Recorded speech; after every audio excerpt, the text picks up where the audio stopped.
We're going to begin this morning with the latest out of the Middle East. Iran attacked 3 ships in the Strait of Hormuz yesterday and seized 2 of them, despite President Trump extending the ceasefire with Iran indefinitely to give its leaders time to come up with a unified proposal. Despite that, President Trump says the U.S. blockade on Iranian ports along the Strait of Hormuz will continue.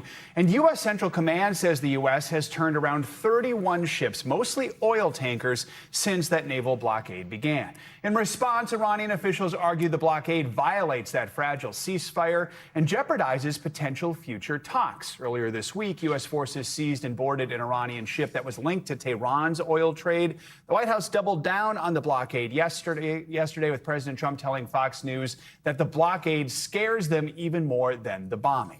We have a team of correspondents to break down the latest out of the Middle East and the political fallout here at home. Let's begin with NBC News Washington correspondent Alice Barr. Alice, good morning. Good morning, Joe and Savannah. We're also tracking that leadership shakeup with the sudden ouster of the U.S. Navy Secretary at this moment when the Navy is playing a critical role in the war and enforcing the blockade on Iranian ports. That's at the center of rising tensions. Mounting uncertainty after President Trump said in a new interview he feels no time pressure about the ceasefire with Iran or holding another round of peace talks. The president has not set a deadline himself. Ultimately, he will dictate the timetable. While he waits, the president keeping up the blockade on Iranian ports. Central Command says U.S. forces have turned around 31 ships, mostly oil tankers, costing the regime an estimated $435 million a day. We are completely strangling their economy. Iran calls the blockade a breach of the ceasefire and says there will be no deal until it ends. The regime releasing video it claims shows Iranian forces, masked and armed, attacking 3 commercial ships in the Strait of Hormuz, seizing 2 of them and forcing them into Iranian waters, according to Iranian state media. Now, even as the U.S. Navy is enforcing the blockade, a shakeup in leadership with Navy Secretary John Phelan out. NBC News learning overnight that tensions had been growing between Phelan and Defense Secretary Pete Hegseth, according to multiple sources familiar with the relationship. It comes just weeks after Hegseth forced out 3 high-ranking Army leaders, drawing sharp criticism from Democrats. These guys are flailing, from the top down. While on Capitol Hill, pressure is mounting for a vote to curb President Trump's war powers unless he gets approval from Congress before a fast-approaching 60-day deadline since the war began. The Senate rejected another war powers resolution just last night. Democrats are promising to keep trying until Republicans agree to public hearings on Iran, while Secretary of State Marco Rubio is set to join talks in Washington today between Israel and Lebanon over that fragile ceasefire that's key to a broader peace deal. Joe and Savannah. All right, Alice Barr in Washington. Thank you. For more, let's bring in NBC News senior national politics reporter John Allen. John, good morning. So the U.S. Navy finds itself in the middle of its biggest military engagement in some time and finds itself without a civilian leader. What more do we know at this point about the cause of some of those tensions between the naval secretary, who has fired Phelan, and top officials at the Trump administration? And what are you hearing from people in Washington on it? Good morning, Savannah. Good morning, Joe. Of course, doing continuing reporting on this story to find out as much as possible. But the key tension point, according to NBC sources, was between Deputy Secretary of War or Defense Stephen Feinberg and the Navy Secretary Phelan, who was struggling with him over the Golden Fleet, which is President Trump's plan to build battleships, a whole new class of battleships called the Trump class, and the speed with which that was going on and the way in which it was doing. And there were also some disagreements over how the Navy should be managed between those two and between Secretary Hegseth and Navy Secretary Phelan. So a lot still to unpack, but an interesting message the United States is sending with the firing of the Army Chief of Staff and the Navy Secretary within this window of a war going on. John, let's talk about Capitol Hill. Just hours ago, the Senate took the first major step toward possibly ending that record-long shutdown at the Department of Homeland Security. It was a 50-48 vote to pass a budget resolution that would fund ICE and Border Patrol through the end of President Trump's term. Tell us, John, more about this marathon vote and just what it means for Democrats who were fighting to include ICE reforms, hoping the government shutdown would give them some sort of leverage.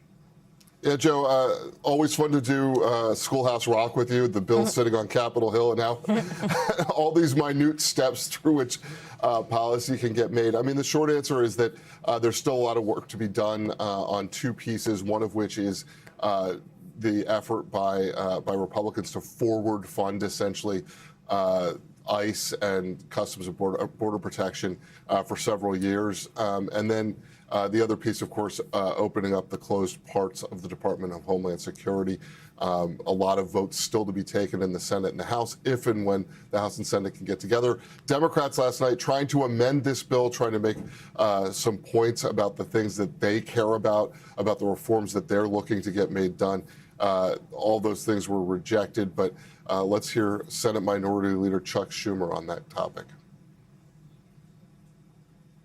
Senate Republicans showed the American people where they stand. Not for families struggling with the high costs of childcare, groceries, gasoline, but for pumping $140 billion towards rogue agencies. Republicans can rest assured that when reconciliation comes back up in a few weeks, they're going to have to face these votes again. Democrats are going to hold Republicans' feet to the fire. And so there you hear Schumer talking about all the priorities that they say, that Democrats say that Republicans and President Trump have been ignoring, neglecting, or making worse in terms of the domestic economy. And at the same time, of course, moving to try to fund these agencies that have been the topic of tremendous controversy, essentially for the entirety of this year. So, John, President Trump says he wants to see a budget passed by June 1st. Is it clear if House Republicans are on board with this two-track plan to fund DHS and then ICE and CBP through separate bills? It's as clear as the D.C. swamp, Savannah. There is an effort afoot to put together a two-track plan, but it is not clear if and when the House will actually take up what the Senate is doing and whether or not the votes exist, particularly on this budget piece that would, again, forward fund those two controversial agencies. There are members of the House, Republicans in the House, who, like Senator John Kennedy in the Senate, have been concerned about it not having wider priorities for the president because they say that this is the last train moving out of the station and there won't be more opportunities to legislate before the midterm election. So generally speaking, you're likely to see Republicans vote for the narrower thing, even if it doesn't include everything they want, but we'll see. All right, John Allen, thank you so much. Let's get you some weather, though. It may be early spring, but already in the Southwest, huge wildfires are now burning in several states. They have already damaged dozens of homes and forced thousands of people to evacuate throughout Florida and Georgia. NBC News national correspondent Aaron Gilchrist is in Georgia and has the latest. Firefighters on the front lines urgently racing to put out several blazes across the southeast, from the ground to the air. In Georgia, the fast-moving Brantley County fire forcing evacuations. School buses rushing to leave an elementary school with blackened, smoky skies nearby. All their stuff's gone. Residents capturing devastating images of what's left of their homes. Cars completely charred to ash. Officials say more than 50 houses have been destroyed, an estimated 1,000 now at risk. Now we know that you've issued at least 2 mandatory evacuation orders. What's your message to people who may be hesitant to get out? That's a great question, and I'll be honest with you. We cannot force these folks to leave even though we give a mandatory evacuation. It's a very serious situation where we have citizens that are in harm. So thick you can't even see. The smoke causing dangerous conditions on the roads, drivers turning around trying to escape the black plumes. Officials here in Nahana have closed off several roads to keep people miles away from the fire zone, but you look up at the sky and you can see it's filled with that smoky haze. Firefighters taking to the skies, dropping gallons of water to fight multiple fires in Florida and out west in Montana. Communities already fighting an uphill battle as the 2026 fire season gets underway. This fire exploded from 700 to about 5,000 acres in less than a day's time. At one point, officials said they thought they had it contained, about 10 to 15% contained, but they're concerned that that number could go down because there are winds that are shifting in this area, and that could force the fire to jump fire lines. Back to you. All right, Aaron, thank you. And the fire danger is still lingering this morning, while millions across the country brace for severe weather. Now let's get a check on your morning news now weather with meteorologist Angie Lastman. Angie, good morning. Hi, guys. Good morning to you. Let's start with those fires that, of course, Aaron was just highlighting across parts of the southeast. You can see multiple still burning across Florida and Georgia. We're going to start to see more air quality issues farther to the north across parts of Georgia today as that smoke starts to work its way into basically northern parts of Georgia, central Georgia, and into the Carolinas as well. You'll notice these unhealthy to even unhealthy to sensitive group values are going to be something that you'll see across this region. So heads up for that for folks that have any kind of respiratory issues. You're going to want to, of course, keep the windows closed and stay indoors as much as possible.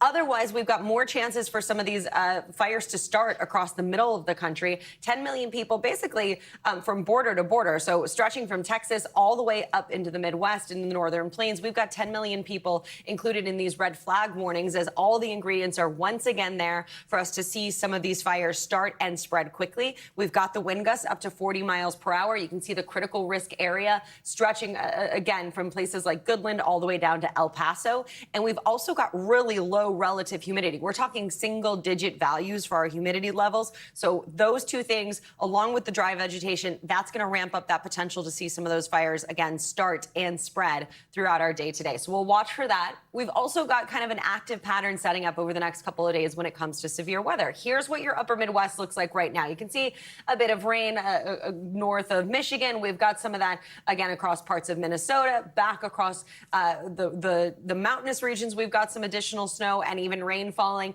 And we're really going to start to see things kind of focus across parts of the Midwest and stretching down to the south here as the day gets going and we get into the second half of our day. So 12 million people included in that risk area. You can see the greatest chance is that enhanced risk, Wichita right in the middle of that. But anywhere from Minneapolis down to Oklahoma City, you could see some of these stronger storms developing and spreading. We've got hail, we've got a tornado or two, we've got wind gusts that are going to be possible. And here's the culprit, that cold front where you can see kind of the storms ramping up from Minnesota to Kansas today. And then tomorrow it's on the move. So we're still going to have another chance of severe weather. Now it'll stretch from Texas to Missouri as we round out our work week. It doesn't look great if you live in the Great Lakes really either, or even down to the southeast. You're going to see some showers and some thunderstorms to finish your work week. And by Saturday, that front is kind of hugging the East Coast. So that means umbrellas are going to be out and hopefully handy. Any outdoor activities could be interrupted by those. We'll see some of these new thunderstorms, though, back across parts of the southern plains that could potentially be severe. So we'll keep our we'll keep the kind of the milder conditions for right now, guys, because again, when we talk about temperatures behind that front, they're going to dip as well. So not great in the Great Lakes, you said. Yeah. It's the Meh It's Lakes. a good way. It's a good way to put it. I like Lakes. it. All right. I can't believe I never thought of that. Thanks, Angie. Thank you. All right, well, 2 people were killed and nearly 30 more were injured after a chemical leak and explosion at an industrial plant in West Virginia yesterday morning. Investigative reporter Kimberly KG from our affiliate in Charleston has the details. A frightening scene at a West Virginia refinery after a chemical leak turned deadly. Rescue teams in hazmat suits, emergency vehicles racing to the scene. Yes, reports of 3 employees unresponsive. According to authorities, it happened around 9:30 at the Ames Goldsmith Catalyst refiners in Kanawha County. They say the plant was in the process of shutting down its operations and that workers were in the middle of cleaning and decontaminating. And that's when they say a chemical reaction occurred, creating hydrogen sulfide. What's called M2000A and nitric acid were mixed in a pump area. They're decommissioning the tank. That's when the explosion occurred and the leak. 2 people died as a result, and another person is currently in critical condition. Meanwhile, at least 19 others were either taken to the hospital or received medical treatment. When the materials got together, they reacted violently and exposed the workers. It was an open vessel, and it reacted and released almost instantaneously. The leak forced a shelter-in-place order for several hours in the community, which is also home to West Virginia State University. And first responders arrived just within minutes of the leak. Other employees drug out the affected workers using respirators. Many of them had respirators. Now, in a statement, the plant's president confirms the 2 deaths were employees, adding the company's thoughts and prayers are with them and their families, and that they are working closely with local, state, and federal agencies. All right. Our thanks to Kimberly for that. And business news, troubled carrier Spirit Airlines is now in advanced talks with the Trump administration for a $500 million rescue package. The budget airline filed for bankruptcy twice in recent years. In March, Spirit said it would emerge from bankruptcy this summer, but the company is now also under pressure from those soaring jet fuel prices caused by the Iran war. The deal still needs to be finalized and details have not been made public, but according to a source familiar with the matter, the U.S. government could potentially end up owning up to 90% of the airline. A spokesperson for Spirit did not comment on the talks. Brooke DePalma joins us now to talk more about this. She's a senior reporter for Yahoo Finance. Good to have you with us. So first, walk us through the history. Why now twice Spirit has filed for bankruptcy, and now we have this new added chapter with the jet fuel prices. How much is that impacting Spirit? Right. So Spirit Airlines has struggled for years now. The company has struggled to turn a profit since the COVID-19 pandemic. And then all eyes were focused on that potential merger that it had high hopes for with JetBlue. Then the Biden administration struck down that merger, citing that it violated antitrust laws. So then the company had to move on from that. But then on top of that, too, the company then had to file bankruptcy in 2024 of November. And it filed again in August of 2025. And now that plan that it proposed back in March, well, it had jet fuel costs at $2.20. Obviously, since the start of this war, that has now doubled. And the company just can't raise prices fast enough in order to offset those costs. And on top of all this, Delta, American, United, they have gotten really good at offering those basic economy seats that maybe we're turning to instead. Right. How could this $500 million bailout from the administration help turn things around for them? Yeah, it's sort of a short-term fix to maybe a long-term problem. This won't fundamentally fix Spirit Airlines' problems at the end of the day of that low-cost model simply not working in this environment where there are just higher costs now. And so essentially this would help the company stay afloat in the near term. Also, this would save those 14,000 employees that work for Spirit Airlines. That's something that the administration cares deeply about. On top of all of this, we are hearing that airlines are cutting back capacity. So if Spirit Airlines goes under, that would further cut capacity, that would further impact Americans trying to travel and maybe even raise prices even further. That is something that this administration does not want. Yeah, you thought planes were full now. So earlier this week, right. we know President Trump expressed interest in this, speaking with CNBC. But then after that, we did hear from the Transportation Secretary, Sean Duffy. He spoke with Reuters saying that it could be using good money after bad. Talk about the risks here. If taxpayers are getting involved in this airline, what does that mean? Yeah, well, if taxpayers are getting involved in a fundamentally failing business, then that would definitely not be good, because at the end of the day, this company would not be able to turn a profit even with this influx of capital.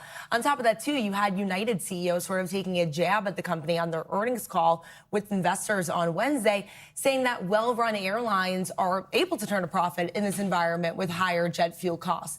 And so it's clearly showing that Spirit Airlines just isn't able to really find its way out of this, and maybe this wouldn't essentially fix the problem. On top of that, too, the sort of outcome that would be great in analysts' minds is that the government takes Spirit Airlines, then sells it to another low-cost airline. So think Frontier or Southwest.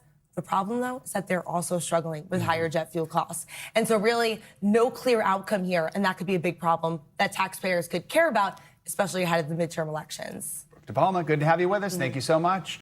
We thank you for watching, and remember, stay updated on breaking news and top stories on the NBC News app or watch live on our YouTube channel.